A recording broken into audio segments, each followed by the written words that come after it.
avec Elsa. Alors, petite présentation rapide d'Elsa, vu que personne ne l'a lu. Je sais même qu'Elsa n'a pas lu sa propre présentation. Elle me l'a dit juste avant. Alors, pour ceux qui ne l'ont pas lu, justement, il faut savoir qu'Elsa ne s'appelle pas Elsa, puisque pour ceux qui l'ont vu, je crois que c'était en 2013, hein, et quelqu'un a vu La Reine des Neiges en 2013 ? Non plus. C'est incroyable, que de têtes qui bougent de gauche à droite. Donc il faut savoir qu'en 2013, on a un magnifique film qui s'appelle La Reine des Neiges qui est sorti avec une protagoniste qui s'appelle Elsa. Et donc Elsa qui s'est lancée dans une carrière musicale, a commencé en utilisant son propre nom, c'est ça Elsa. Et un jour elle s'est dit, Elsa, chaque fois c'est Reine des Neiges, il faut que je trouve quelque chose d'autre.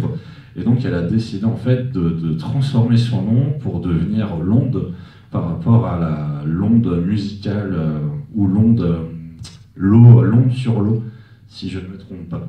Tu me corriges hein, évidemment, je vois qu'elle fait des têtes comme ça, donc ça veut dire oui. Et donc Elsa qui est alsacienne et qui a décidé de se lancer dans une carrière musicale, une carrière d'artiste, et donc qui aujourd'hui passe ses journées entre Strasbourg, Saverne et Paris. Alors un peu moins Paris, un peu plus Saverne et un petit peu Strasbourg si j'ai bien compris, et donc elle essaye de pouvoir se construire sa carrière, et malheureusement vous n'avez pas regardé les présentations, si vous avez vu, elle fait aussi des tournées et elle intervient déjà sur des événements, et Elsa se fera donc un plaisir, je pense, de nous expliquer un peu plus en détail son parcours, qu'est-ce qu'elle a vécu et où est-ce qu'elle en est aujourd'hui. Est-ce que tu es prête, Elsa? Ou l'onde plutôt? Est-ce que l'onde est prête? On va dire que c'est Elsa qui parle, c'est ça? Très bien, alors c'est Elsa. Alors vous pouvez applaudir Elsa. Merci. Merci Léon. Et donc, juste si jamais on aura une petite phase de questions-réponses, donc n'hésitez pas à noter des questions dans vos têtes. Bonsoir. Alors, j'ai pas grandi avec les Disney Channel, les Totally Spies ou encore les publicités de moins 50% sur les fromages blancs. Parce que mes frères et moi, on a eu une enfance très atypique, sans écran ou presque sans écran. À l'âge de mes 6 ans, mes parents ont acheté un projecteur et on avait le droit à un film par week-end à peu près. On sélectionnait à la médiathèque en famille. Et quelques années plus tard, mes parents ont investi dans un ordinateur qu'on se partageait à 5, avec un contrôle parental de 30 minutes par jour, un petit carnet sur lequel noter les sites consultés, les jeux auxquels on jouait, et le tout bien évidemment debout dans la cuisine. C'est un peu radical, je dois l'admettre. Et ce qui est très étrange, c'est que je m'en suis rarement plaint. Mes frères un petit peu plus, mais en tout cas, je voyais que ça développait des savoir-être et des savoir-faire que j'aurais sûrement pas développé autrement. Alors la question aujourd'hui qu'on va se poser, que je me suis posée, c'est comment une éducation sans écran m'a permis de réaliser mes rêves les plus grands, pour mon cas en tout cas. Alors ce soir, à travers, je vais vous raconter l'histoire de mon enfance à aujourd'hui, pour vous l'expliquer. Alors, comme je vous l'ai dit, j'ai eu une enfance sans écran, et ça a permis à mes frères et moi de stimuler et de faire appel à notre corps et à notre esprit très très jeune et très fréquemment. On était tous les trois très créatifs, sportifs, et on menait nos projets à bout. J'ai fait 7 ans de piano en école de musique, 3 ans de vielle à roue, qui est un instrument traditionnel, 5 ans de batterie. Je me suis rapidement mise à la GRS, au dessin, à la peinture, à la course à pied, à la photo argentique avec mon père. Et cette curiosité, cette créativité, cette persévérance ont vraiment permis de me découvrir, et j'ai rapidement gagné des prix, des concours, et ça m'a donné un petit peu confiance en moi, un petit peu. Et ce qui est marrant, c'est que malgré le fait que j'entreprenais beaucoup d'activités, je me donnais toujours à fond et j'ai cultivé un goût de faire les choses bien. Je me donnais à 100% dans le sport pour réussir mes compétitions de GRS, de course à pied. Je finissais mes dessins et je m'entraînais à mon instrument jusqu'à ce que je puisse être indépendante et créer mes propres morceaux, mes propres compositions. Et malgré tout, j'avais très très très peu confiance en moi. Et m'arrive le moment un petit peu émotion de speech, mais je pense que j'avais pas de vrais amis, j'étais très seule. Et justement, cette éducation qui était très atypique, qui était vraiment dans une bulle, je pense qu'elle a participé largement aussi à cette solitude, il faut le dire.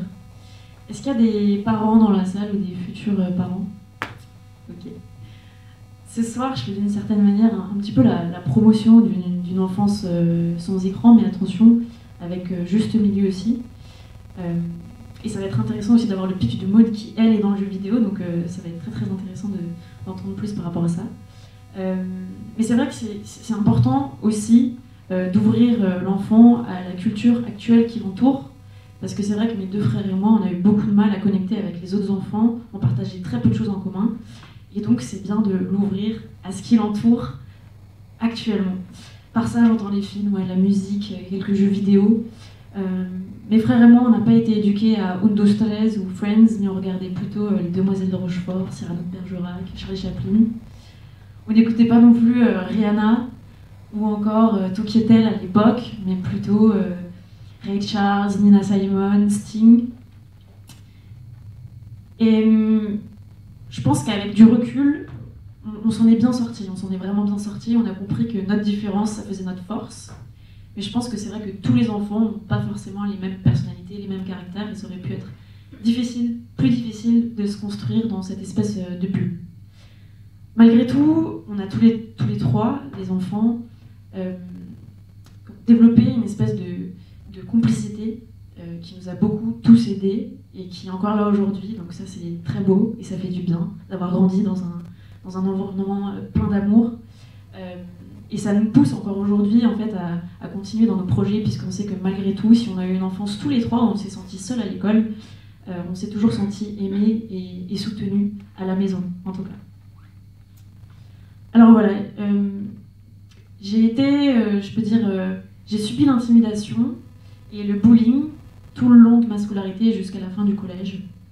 Je me sentais très seule, je me sentais à l'écart.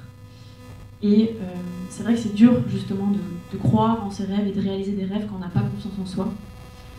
Et je ne sais pas pourquoi, mais j'avais toujours une espèce de force intérieure où je me forçais à agir pour changer les choses, pour faire bouger les choses. Et j'avais une espèce toujours de grain de folie, quelque chose qui pétillait, et surtout quand j'étais seule. Et je me sentais vraiment bien, et je me sentais moi quand j'étais seule. Et l'art, c'était un exutoire, et je me déguisais énormément, je me déguisais beaucoup. Je chantais beaucoup, je dansais beaucoup quand j'étais seule, et ça me faisait énormément de bien. Et je savais au fond de moi que je pouvais clairement pas me construire dans un environnement, notamment scolaire, où on ne me considérait pas, on ne m'écoutait pas et où j'étais moquée. Et en quatrième, j'ai eu l'opportunité de partir en Allemagne, de faire un échange linguistique de 2 mois, dans une famille de 7 enfants qui ne parlaient pas un mot de français, un tout petit peu l'anglais. Et c'est ce que j'ai fait, j'y suis allée et ça tombait bien parce que l'allemand c'était une matière que j'appréciais beaucoup. Pas du tout en fait. L'allemand c'était une catastrophe. Je pense que d'ailleurs c'était la seule matière pour laquelle j'avais une extrême aversion. Je détestais l'allemand. Et pourtant au fond de moi je savais que ça pouvait me sortir d'un environnement qui n'était pas sain pour moi et ça pourrait m'aider à me construire. Donc c'est ce que j'ai fait, je suis partie. Et je me rappellerai toujours des 72 heures, les 60 premières 12 heures en Allemagne à Denoachingen. J'ai été accueillie bras ouverts par Svenja, un petit soleil. Je me souviendrai toujours de ces petites chaussures Snoopy vertes. Et puis elle m'a invitée aussi à m'asseoir sur la banquette arrière de la voiture de sa mère à 14 ans sur un rehausseur. À 14 ans sur un rehausseur. C'était un petit peu difficile pour moi pour commencer. Puis on a essayé de communiquer, c'était difficile puisque je parlais pas bien l'anglais. Je parlais pas l'allemand, puis ses frères et sœurs ne parlaient pas le français, pas l'anglais, Voilà, c'était un peu compliqué de communiquer. Et arrivé le moment du repas, du dîner, donc un bol de céréales, Cheerios avec un petit peu de lait. Un seul bol. On est remonté, on est allé se coucher. J'étais sous la couette et j'avais faim. Et je me suis dit, mais qu'est-ce que je fais là? Mais pourquoi je me suis mis dans ce bourbier? C'est pas possible. Je me sens pas à ma place, je me sens pas bien ici. Et après, c'est vrai que j'ai une croyance qui était une force à l'époque et que j'ai toujours, c'est la croyance de suivre mon instinct, mon intuition. Et je me suis dit que si j'étais venue ici, c'est que c'était pour une raison et qu'il fallait que je le fasse. Donc c'était la meilleure décision puisque ces 2 mois m'ont complètement transformée. Et je me souviens, quand je suis retournée à Saverne, quelques jours plus tard, Ma mère, elle m'a regardée, elle m'a dit dans les yeux Elsa, t'as changé. Je dis ah bon, c'est bien, c'est pas bien. T'as changé, mais en bien. Et le fait que ma mère me dise ça, ça m'a vachement touchée, ça m'a fait beaucoup de bien. Parce que moi-même, j'avais senti un changement, mais c'est vrai que quand ça vient de la part de quelqu'un qu'on aime en plus, ça fait du bien à entendre. Et donc à partir de ce moment-là, j'ai aussi compris que sortir de sa zone de confort, ça permet de découvrir beaucoup de choses et de braver ses peurs, et que les rêves et la passion sont plus forts que la peur. Ça m'a donné beaucoup de force. Puis j'ai aussi créé des amitiés qui m'ont permis de comprendre que voilà, on peut faire confiance à des gens, on peut être soi-même et être aimé, et en fait que le regard des autres, il compte pas tant finalement, et ça m'a beaucoup, beaucoup appris. J'ai pu m'assumer en tant que qui j'étais. Voilà. Et pour en revenir un petit peu à la question de base, comment une enfance sans écran m'a permis de réaliser mes plus grands rêves, ce que je vous disais, c'est que mon enfance et ce voyage à Dortmund en Allemagne, ça m'a permis de développer vraiment une curiosité, une créativité, une persévérance. Et le fait de sortir de ma zone de confort aussi, ça m'a beaucoup aidé. Mais c'est vrai que j'avais toujours ce manque de confiance en moi qui était essentiel pour réaliser des rêves. Je pense qu'il faut qu'on ait un minimum de confiance en soi. Et il y a un deuxième événement, un troisième, qui a aussi changé énormément de choses. Je m'en souviendrai toujours. C'était un voyage scolaire à Rome, en troisième. Il y avait une soirée qui a tout changé. Dans cet hôtel, il y avait un sous-sol, et dans ce sous-sol, il y avait un énorme piano à queue, ambiance tamisée, avec une lampe juste au-dessus du piano. Et c'était le moment où tout le monde faisait ce qu'il savait faire au piano, voilà, tout le monde montrait ce qu'il savait faire. Et moi, je savais que c'était un moment où je pouvais montrer ce que je savais faire à des personnes qui ne savaient pas du tout qui j'étais. Ils se moquaient, mais ils ne me connaissaient pas du tout, au final, quand j'y repense. Et c'était aussi peut-être un moment d'exister, je pense. Mais ça me tétanisait. J'avais déjà fait quelques auditions piano devant des personnes inconnues, mais j'avais jamais chanté devant des personnes autres que ma famille. C'était totalement inconnu pour moi. Est arrivé donc le moment où je devais jouer. Je m'en souviens vraiment. J'étais devant le petit fauteuil, vous savez, les petits fauteuils rectangles avec le petit cuir tout lisse, bien moelleux là. Je me suis mise devant, j'ai remonté le fauteuil parce qu'à l'époque j'étais plus petite que tout le monde. Ça aussi, ça a changé. Et j'ai commencé à chanter Falling Slowly du film Once. Je ne sais pas si vous connaissez. C'est une très très belle chanson. Enfin, c'est une chanson que moi j'aime personnellement beaucoup. Et donc pour moi, elle me touche toujours cette chanson quand je l'écoute. Et là, tout le brouhaha qu'il y avait dans le bar s'est éteint. Plus personne ne parlait. Et c'était vraiment un moment où j'ai senti que j'existais, où j'ai senti que j'étais écoutée. On m'a applaudi. Et il y avait tout un engouement autour de ce morceau. Pendant tout le voyage, les gens ils voulaient que je chante partout, dans les toilettes, dans les monuments historiques, absolument partout. Je me suis fait des copines. Et donc là, j'ai vraiment compris, j'ai pris conscience que la musique, ça allait m'aider dans la vie. Et qu'elle était essentielle pour me trouver moi, en écrivant des textes pour mes morceaux, essentielle pour rencontrer des gens, pour m'ouvrir aux autres et pour cultiver mes rêves aussi. Et je suis presque persuadée que si j'avais une enfance avec plus d'écran en tout cas, enfin trop d'écran, j'aurais probablement pas développé cette sensibilité-là et cette niaque-là. Voilà. Donc, suite à ça, c'est vrai que je me sentais totalement prête à m'assumer, sortir de l'ombre, et j'avais un prochain rêve, c'était de faire de la scène. J'ai senti qu'il y avait un truc assez fort qui se passait. Et au lycée, je me suis promise d'être moi en arrivant au lycée. Les étudiants, les élèves du collège ont un petit peu changé d'établissement. Donc là, je pouvais recommencer de zéro. Personne ne connaissait mon passé, je pouvais être moi. Donc j'ai tout fait pour l'être. Je suis arrivée comme je suis. Je me suis inscrite au groupe de musique du lycée. Je me suis inscrite au groupe des musiques actuelles de l'école de musique de Saverne. J'ai fait de la scène, seule, piano-voix, en groupe. J'étais toujours tétanisée quand j'étais sur scène. Il y avait cette adrénaline-là qui me faisait énormément de bien. Et plus je montais sur scène, plus j'avais confiance en moi. J'en ai profité pour changer de style vestimentaire, de coiffure. Et puis j'ai aussi compris qu'à partir du moment où le regard que j'avais sur moi-même avait changé, que le regard que les autres portaient sur moi avait aussi changé. Puis je me suis carrément crue dans une espèce de série américaine à la fin de l'année, à la fin du bac. J'ai été nommée la plus populaire du lycée, alors que quelques années plus tôt, au collège, il n'y avait personne qui me connaissait, on se moquait de moi. C'est une vraie série américaine. Et J'ai fait un bac S, un peu par défaut, je savais pas trop ce que je voulais faire. Et puis finalement, j'avais jamais voulu vivre de la musique pourtant, je sais pas trop pourquoi, j'avais peut-être un côté un peu pragmatique. Et puis des amis de mes parents qui étaient dans la musique, je les voyais un petit peu galérer. Je pense que vu que j'étais curieuse, j'avais confiance dans le fait que je pouvais trouver un métier qui me passionne aussi, autre que la musique, tout en continuant bien évidemment la musique. Et après le bac, je me suis retrouvée en école de commerce, un petit peu par hasard aussi, en marketing. Et j'ai intégré le bureau des élèves, donc l'association qui organise les soirées. J'ai fait beaucoup de photos, beaucoup de vidéos, beaucoup la fête. Et il y a eu un petit... je me suis vraiment rattrapée niveau écran aussi. J'ai maté plein de séries. J'ai fait de la vidéo, de la production musicale sur ordinateur. Je me suis vraiment rattrapée sur les réseaux sociaux, voilà. Vous verrez plus tard, j'en ai fait aussi un métier plus tard d'ailleurs.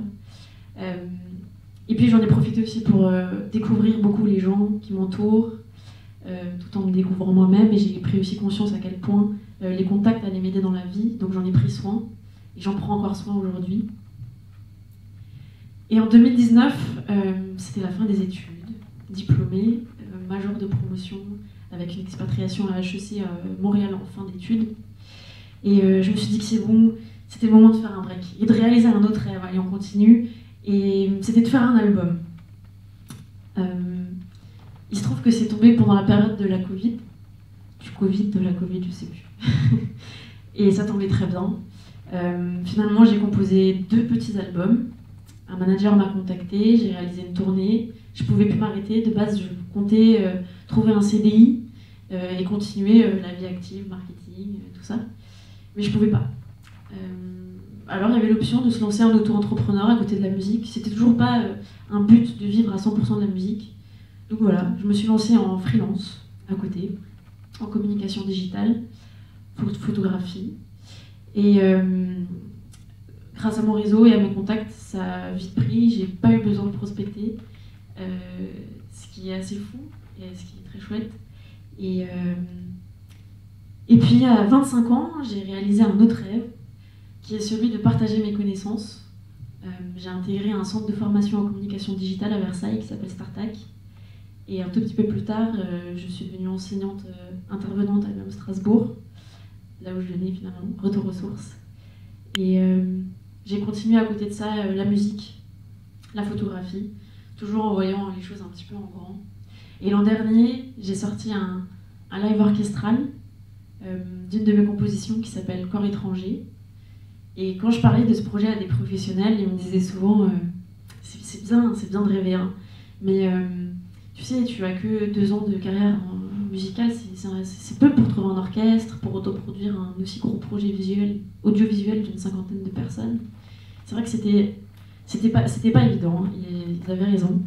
J'ai un petit peu galéré, mais au bout d'un an, je suis très très fière d'avoir pu réunir une très belle équipe, vraiment très belle équipe. J'étais super bien accompagnée pour réaliser ce projet-là, la captation vidéo de ce live orchestral dans la salle historique de l'Hôtel de Ville de Strasbourg. Et c'est probablement le projet que j'affectionne le plus jusqu'à présent, dont je suis le plus fière. Et j'avais du mal à le dire avant, de dire que je suis fière d'un projet, mais maintenant ça y est, j'arrive à le dire, je suis fière de ce projet. Et la musique aussi m'a appris du coup à voir les choses en grand. Je m'étais aussi promise de faire un zénith. J'ai remporté le Foire Europe Live de Strasbourg. Il y a moins d'un mois, j'ai fait une première partie du Zénith de Strasbourg, en partageant la scène avec Pierre Demar, Vita, Amir, Marina Kaye, que j'admirais quand j'étais petite. Et voilà. Je m'appelle Elsa Kriki, j'ai 27 ans.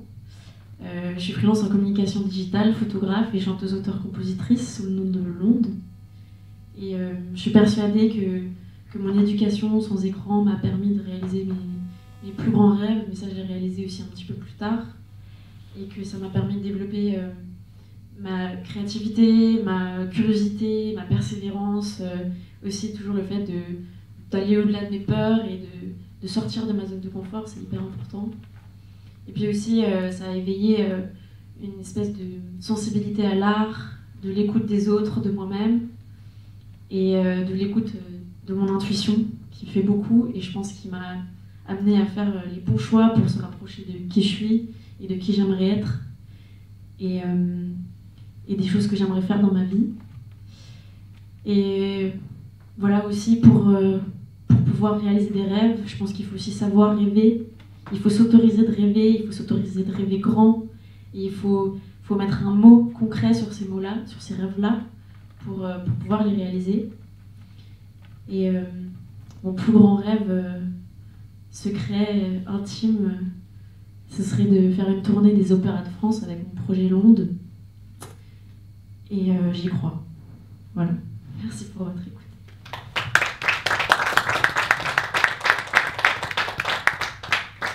Super, merci. Alors, est-ce que parmi